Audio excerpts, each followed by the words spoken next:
الصلاة خير من النوم کہ ابو بکر صدیق کو کسی بھی بڑی چیز سے خوف آیا ہی نہیں۔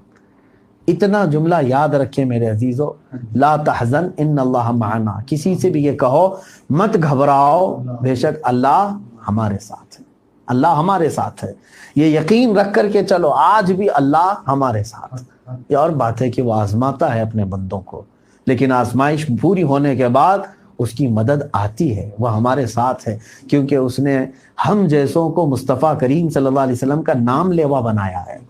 ہماری زبان کہاں، ہمارا جسم کہاں، لیکن اللہ نے ہم جیسوں کو اپنے نبی کا غلام پیدا کیا ہے، تو کیا وہ ہم کو ایسے ہی چھوڑ دے گا؟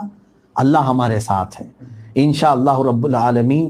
میرا مولا قیامت تک ہمارے ساتھ ہے، بلکہ قیامت کے دن بھی ہمارے ساتھ ہے، جنت میں لے جانے تک ہمارے ساتھ ہے، اور جنت میں بھی اللہ ہمارے ساتھ ہے۔ وَهُوَ مَعَكُمْ أَيْنَمَا كُنْتُمْ، اللہ فرماتا ہے وہ تمہارے ساتھ ہے جہاں کہیں تم رہو، جہاں کہیں تم رہو۔ لیکن ساتھ ہے کا مطلب یہ نہیں سمجھنا کہ اس کے لیے کوئی جگہ مخصوص ہے، اس کی ذات یہاں ہے وہاں ہے، نہیں، بلکہ وہ زمان و مکان سے پاک ہے۔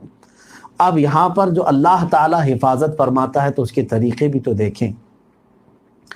روایت میں ہے، احادیث کریمہ میں بھی، کہ رسول کریم صلی اللہ تعالی علیہ وسلم نبوت کے سب سے اعلیٰ درجے پر فائز ہیں، خاتم النبیین ہیں، دنیا کے سب سے اکمل، اشرف، افضل، اجمل رسول، انسان کامل ہے۔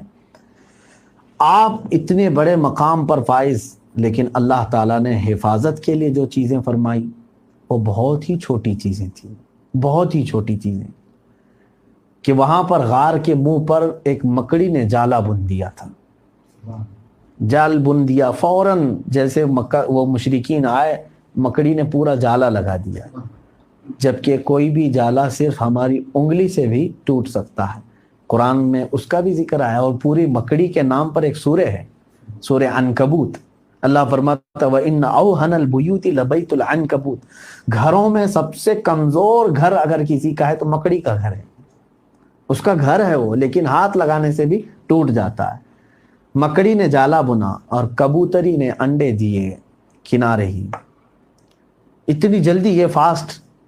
اب ان مشرکین نے وہاں پہنچ کر کے دیکھا یہ علامات تھیں کہ یہاں پر کوئی انسان نہیں آیا، انہوں نے خود یہ آپس میں باتیں کی کہ اگر یہاں آئے ہوتے تو یہ مکڑی کا جالا ٹوٹا ہوا ہوتا، کوئی اندر گیا ہے تو یہ ٹوٹا ہوا ہوتا، اور کبوتری وہاں پر انڈے نہیں دے گی جہاں پر انسانوں کی چلت پھرت ہوتی ہو، تو وہ وہاں غار کے دہانے پر پہنچ کر کے واپس پلٹ گئے، اندر تک نہیں گئے۔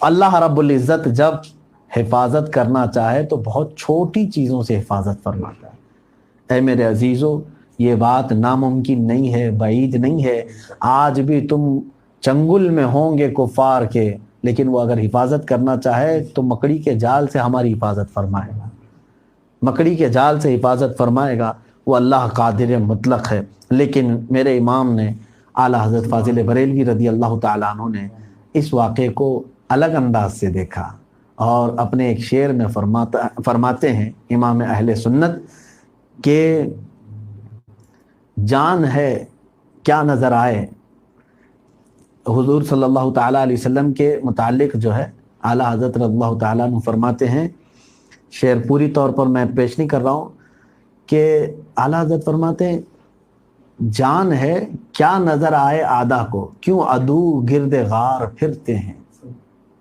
یعنی میں شعر اگر اس کو ترتیب کے ساتھ اگر نہیں بیان کر رہا ہوں معاف کر رہے ہیں، مفہوم یہ ہے کہ حضور پاک صلی اللہ تعالیٰ علیہ وسلم ان کفار و مشرکین کو نظر نہیں آئے، کیوں؟ اس لیے کہ جان نظر نہیں آتی، اور میرے آقا صلی اللہ تعالیٰ علیہ وسلم جانے کائنات ہیں، تو کہاں سے تجھے نظر آئیں گے؟ کیوں عدو گرد غار پھرتے، اے دشمنوں کیوں غار کے ارد گرد پھر رہے ہو؟ وہ جانے کائنات ہیں۔ اللہ رب العزت جب چاہے اس جان کو محفوظ فرمائے۔ اور بھی بہت ساری آیتیں ہیں، اب وقت کافی ہو چکا ہے، آخر میں ایک آیت ہے جو ضروری ہے، یہ میں ضرور عرض کروں گا۔ کسی صاحب نے ہم سے یہ سوال بھی کیا تھا، آج ہی کی بات ہے، کہ منافقین جن کے متعلق اللہ تعالیٰ نے فرمایا، جنہوں نے رسول کریم صلی اللہ علیہ وسلم کی دشمنی پالی اپنے سینے میں یا کفر دبا کر کے رہے، ان کے متعلق سخت احکام ہیں، لیکن اللہ فرماتا ہے وَلَا تُصَلِّ عَلَىٰ أَحَدٍ مِّنْهُمْ مَاتَ أَبَدًا وَلَا تَقُمْ عَلَىٰ قَبْرِهِ، جب ان میں سے کوئی مر جائے تو نہ ان کی جنازے میں شامل ہو اور نہ ان کی قبر پر جاؤ، یہ حکم ہے۔ آپ دیکھیں کوئی بھی گستاخ رسول ہو تو نہ آپ اس کے جنازے میں شریک ہو سکتے ہیں، قرآن کا حکم ہے، آج ہم نے تلاوت کیا ہے، اور نہ اس کی قبر پر جا سکتے ہیں۔ اگر آپ نے شرکت کی تو آپ کا ایمان بھی چلا جائے گا۔ اللہ کی پناہ، یہ بہت سخت ترین حکم ہے، ان تمام چیزوں سے بچیں۔ اللہ نے اپنے حبیب صلی اللہ علیہ وسلم کو یہ حکم دیا ہے اور صحابہ کو حکم دیا ہے کہ جس کے سینے میں بغض اور عداوت ہے میرے آقا صلی اللہ علیہ وسلم کی، یا گستاخی کا مرتکب ہے، تم یہ مت سمجھنا کہ تھوڑا دل رکھنے کے لیے میں چلا جاؤں۔ تم اپنا اگر ایمان کا سودا کرنا چاہتے ہو یہ تمہاری مرضی ہے، لیکن جس کو اپنے ایمان کی فکر ہے وہ ہرگز اس طرح کے کام میں نہ جائے۔ اللہ تعالی ہم سب کے ایمان کی حفاظت فرمائے۔